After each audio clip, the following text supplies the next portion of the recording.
歡迎大家收睇《我從佛法中獲得了驚人的利益》第2集。我哋今日請咗一位好傳奇嘅嘉賓 Billy。係 Billy。大家相唔相信宿命啊？宿命係咪唔可以改變嘅咧？Billy 佢就可以改變咗佢自己嘅宿命。不如 Billy，你可唔可以同我哋講下你點樣可以做到嘅？係首先我係 Billy 啦。咁其實我家族遺傳咧有肝癌嘅。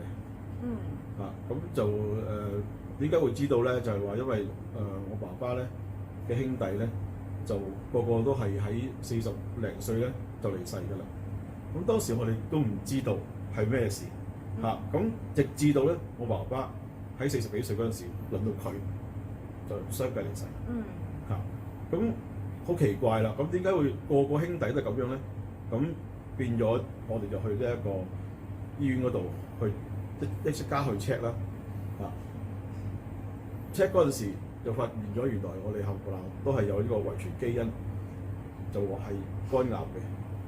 咁大家都好驚，就話點解我哋啲兄弟冚唪唥都要嗰個時候去咧？你幾多歲知道你哋家族有呢一個遺傳病嘅咧？應該係21歲到。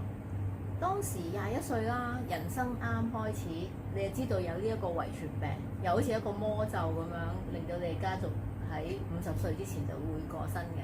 咁你當時係有一個咩嘅心情？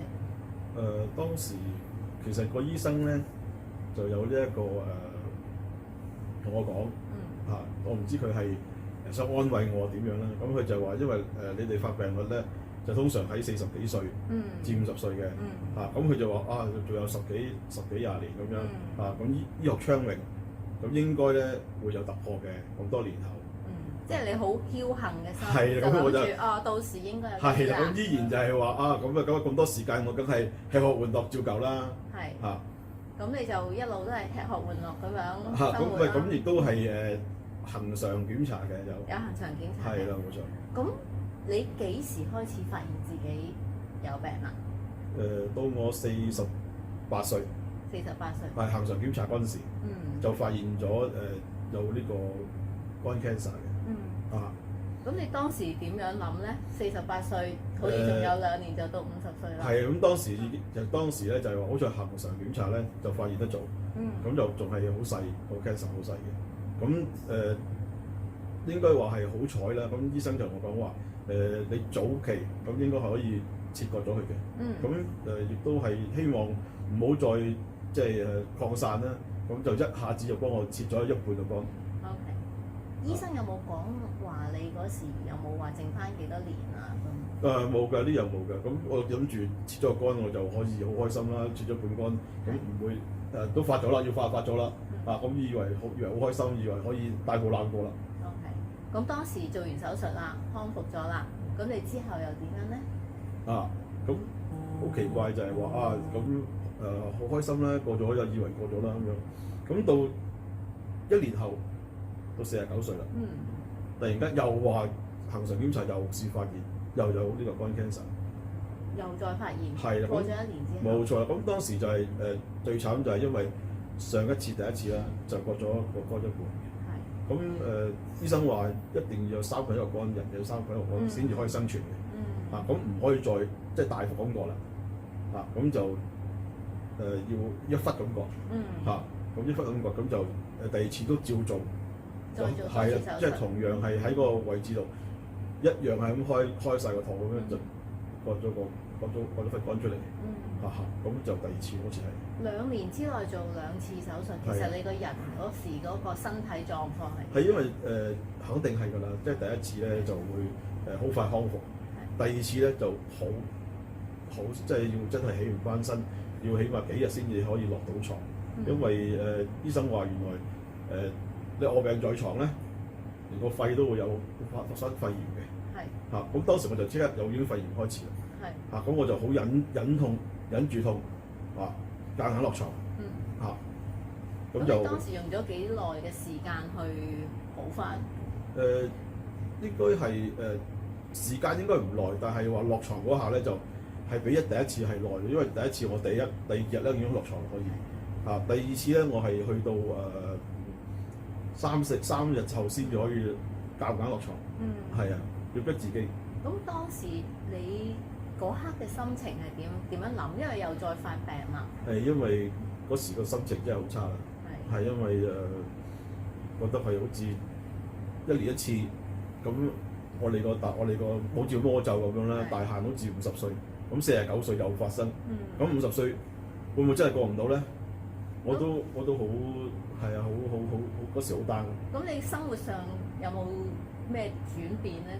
即係第二次復發之後，因為好奇怪就係話其實我已經係好似個心已經好似有少少放棄咁樣啦，因為有第一次係啦，好認命啦，有第一次又有第二次，咁如果有第三次，我真係唔知點算啦。咁好奇怪，當時咧我太太就去一間佛堂喎。係。去間佛堂，咁好奇怪啦！佛堂我見到佛堂唔係即係節日啊先去拜嘅咩？係。咁我見到點解會恆常好似 regular 咁樣去都會去，次個每個星期日都去咧？咁我覺得好奇怪。咁我亦都每次去走嗰陣時，放學嗰時咧，我都接佢。睇下發生咩事嘅。你有冇宗教信仰啊？其實有㗎，我屋企咧都係代咧都係信佛嘅。好似第一次我做完手術咧之後咧，咁亦都有係去拜神啦。有手術拜神啦，手術後去還神啦。咁我以為大步攬過啦。OK。咁但係跟住之後你又再復發喎。係啊。你當時又點諗咧？即係我覺得係變咗有少少拜神，好似唔關事咁樣咯。我覺得係都係走唔甩嘅，都逃唔過嘅。其實係好似有少少迷信，覺得自己開始有少少迷信。咁你太太去佛堂啦，咁你就話你會覺得佢好奇怪，又要去接佢放學。係啊，因為點解你會咁諗咧？因為我覺得係好奇怪咧，因為我認知嘅佛教咧係有法會啊，或者係先至或者係求啊，先至去拜下去求噶嘛。因為好奇怪，佢會每個星期都會去嘅。咁就覺得好奇怪啦。即係你覺得有事先去拜神，係啊，我冇事就唔使去㗎啦。係啦，我認知嘅。你認知嘅就係啦，冇錯啦。咁之後你有冇跟你太太返佛堂？其實我係懷疑嘅。我當時懷疑嘅，我每次去接佢放學喺樓下接佢放學，咁我就開始懷疑，點解咁得意嘅咧？佢每次都會寫上去，咁我就開始話我同佢自己同佢講話不如我跟你上去啦，去睇下咩事咧發生。係咁樣嘅。咁你睇到啲咩事咧？又咁我覺得開始佢哋聽話聞呢個發音，咁我咩嚟嘅咧？我完全都未接觸過。係。跟住就即係坐低聽下啦咁樣。咁聽咗之後，亦都有左文個車翻譯，因為當時我都唔係好聽到。係啊。咁有翻譯啦，翻譯之後我覺得有道理喎。即係亦都係叫做唔覺得係有騙有人啦咁樣咯。咁就亦都我都跟埋佢啦開始。OK。咁有啲咩嘢令到你改變咧？去完佛堂之後。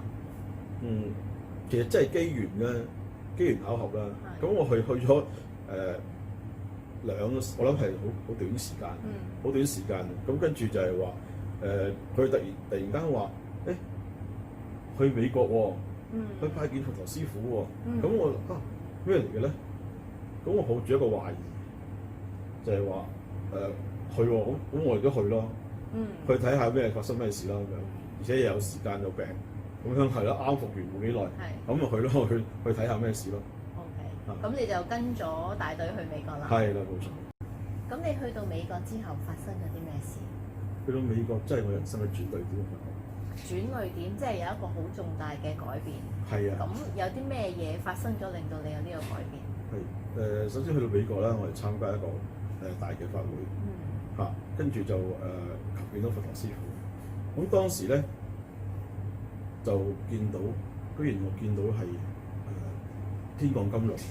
天降甘露係點樣嘅？係個甘露就係話，我喺佛書睇到就話，喺眼可以見到，但係落地就落唔到地嘅。同埋手感覺到嘅，啊，同埋係啊，同埋見到就係話有呢一個七色彩雲啦，同埋有呢一個蓮花嘅彩雲出現，係啦。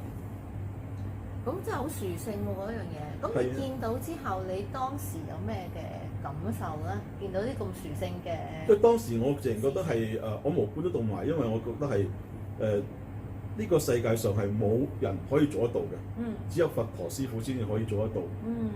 因為你邊度可以控制嗰個天啊？係咪？咁所以我就當時我就即刻深信不疑。係啦。咁去完美國啦，法喜充滿咁樣翻嚟香港啦。咁之後你又好似又有啲事發生喎。係啊，咁到收翻嚟嗰陣時咧，咁就恆常檢查啦。咁今次真係又試發現到，又再復發，係又再復發，就係話又有肝 cancer 個指數咧係咁就飆升啦。咁你當時咩心情啊？再一次跌落谷底。係啊，當時淨插水插到真係到最底啦。跟住然後就咁啱就係嗰時應該個月份亦都係要第2年過美國嘅時候嚟嘅。咁我應該嗰時好放棄，因為見到佛陀師傅啦，咁我翻咗嚟啦，咁好似冇乜嘢幫到，冇乜幫助，係啊，冇乜幫助咁樣，好似好無助，咁我亦都唔想再去啦，跟住然後就諗住入醫院就算啦。咁亦都將好話好聽，我諗住已經即係諗住已經過唔到50歲㗎啦。當時你幾多歲啊？係49。49。係啦，咁病發，咁即係個魔咒就係話到50歲嘅。即係你當時已經好認命啦。好認命啦，係啊！我已經係放棄晒，我就將所有嘅我自己名下嘅嘢都轉晒俾我太太。咁亦都同呢個福惠行即係好開心都入到嘅嗰個福惠行啦。跟住就認識到卓雲嗰車啦。咁我亦都同佢講，我話我好放心，我可以交低我太太俾佢。咁你託孤咗你太太俾福惠行啦。咁之後發生咗咩事？之後咧就卓雲嗰車咧就私底下約我，就真係斷莫金啦，終於話。咁就係話你點可以咁樣點可以就咁託孤俾我咧？要靠自己啊嘛。咁你要相信佛法，唔應該咁樣放下嘅。咁點做咧？咁我當時真係叭叭聲咁喊，係不停咁流眼淚。咩令到你咁感觸當一刻係？因為當時係第一係唔捨得太太，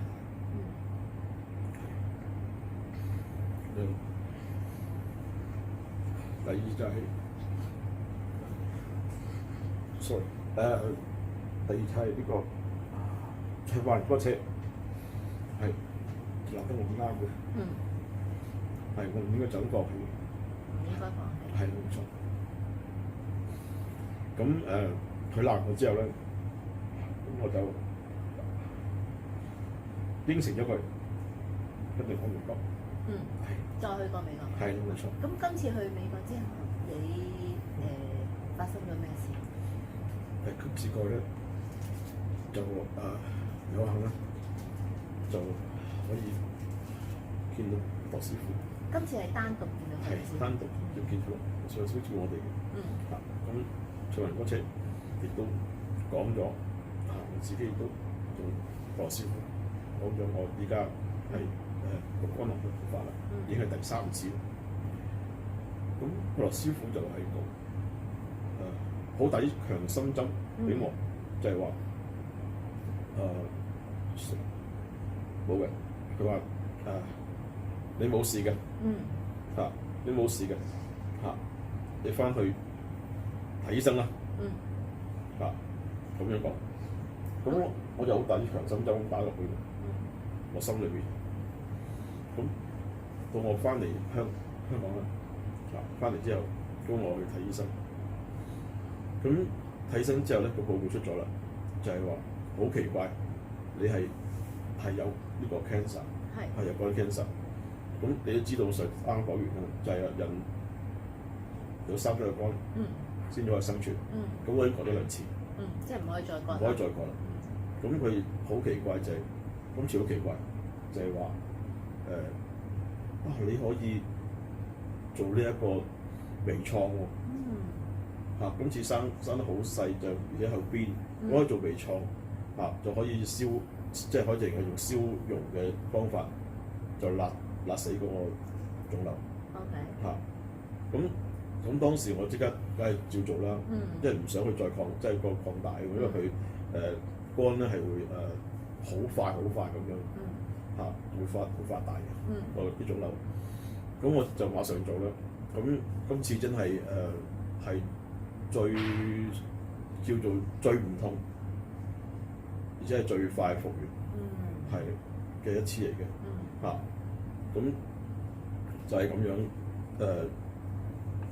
得到呢一個佛法嘅幫助下，所以我深信係佛法係真係偉大，係同埋我自己亦都發願將我呢個今次嘅事就分享俾所有嘅人，等佢哋可以係啊，做見證，分享俾所有人，希望佢哋能夠知道係佛法真係可以改變命運，係唔係死咕咕就係話我認命，就係咁樣。即係唔係迷信去拜就算㗎啦。係啦，冇錯。咁你而家冇隔咗幾年啦，都一路都有做身體檢查嘅。咁係咪都叫做康復咗㗎啦？係啊，依家我有54歲啦，今年係啦。咁其實對其他人嚟講啦，或者對世人嚟講啦，其實你呢個都算係一個奇蹟嚟嘅。你自己點樣睇呢一個奇蹟啊？係所以我就係頭先我講啦，就係相信就係佛法係真係幫助到，冇嘢係幫助到你㗎，只係靠修行，靠自己去修行冇嘢可以幫到你，只有佛陀師傅可以幫你推遲咗呢一個業力，推遲咗業力嘅啫。咁我就係靠自己啦，靠修行嘅。真係好感恩。係。我今年已經54歲啦，我明白到佛陀師傅將我業力往後退，所以我覺得每一日都係賺翻嚟嘅，留翻我呢個殘餘嘅身軀去利益眾生。喺 Billy 嘅身上，我哋睇到佛法帶俾佢嘅驚人利益，點樣改變佢嘅宿命。Billy 喺21歲知道佢自己家族有呢一個遺傳病，但係佢仍然都係好僥倖咁樣去過佢嘅生活，直至佢有幸遇到佛陀師傅，明白到學佛嘅重要、修行嘅重要、因果不明。而家佢每一日都係好努力咁樣去修行，去弘揚佛法，利益眾生。所以 Billy 呢一個經歷再一次證實俾大家睇學佛嘅重要、佛法嘅重要，而佛法真係可以帶俾大家驚人嘅利益。多謝大家收睇，我哋下一集再見。